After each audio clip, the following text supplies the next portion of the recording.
দেখুন প্রথমে আমি একটা কড়াই নিয়ে নিয়েছি, এরপর ঢালবো আমি সরষের তেল। অল্প করে ঢালবো যেহেতু আমি ডিমটা ভেজে নেব আগে।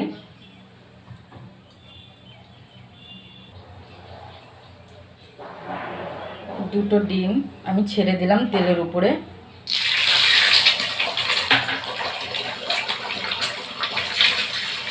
নাড়িয়ে দিলাম, ঠিক কুচিয়ে নেব ডিমটা, একদম কুচিয়ে নেব ঠিক এরকমভাবে। দেবো একটু নুন ছিটিয়ে, অল্প একটু নুন। লাল লাল করে ডিমটা আমি ভেজে নেব। দেখুন আমার ডিমটা লাল লাল করে ভাজা হয়ে গেছে। এবারে আমি একটা বাটিতে ঢেলে নেব। আমি আর একটু সরষের তেল ঢেলে দেব।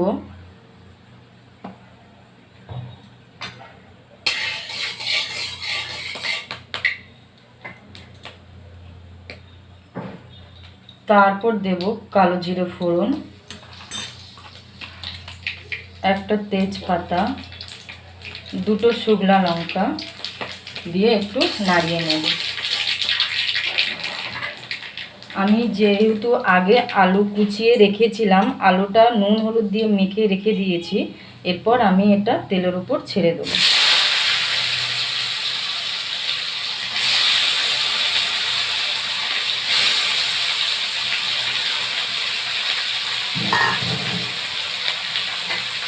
আমি আলুটা একটু লাল করে ভেজে নেব।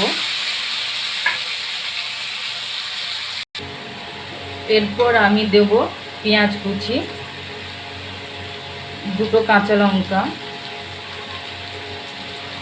দিয়ে একটু নাড়িয়ে নেব।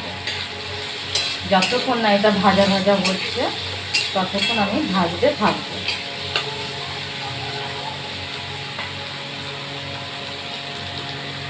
দেখুন আমার আলুটা ভাজা হয়ে গেছে। এরপর আমি ছেড়ে দেবো ভাত।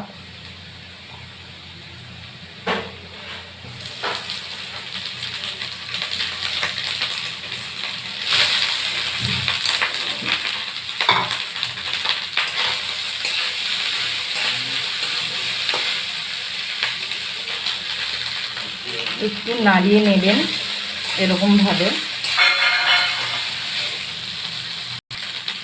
এরপরে আমি দেব, আপনাদের পরিমাণ অনুযায়ী আপনারা নুন দিয়ে নেবেন।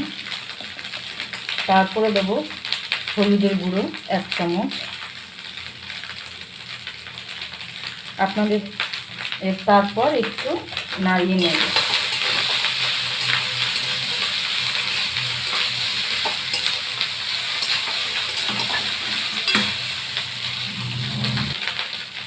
আগে যে ডিমটা ভেজে রেখেছিলাম সেই ডিমটা এবারে আমি দিয়ে দেবো।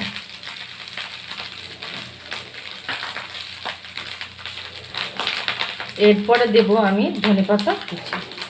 আমার 5 মিনিটের মধ্যে জলখাবার রেডি। আপনারা অবশ্যই ট্রাই করে দেখতে পারেন।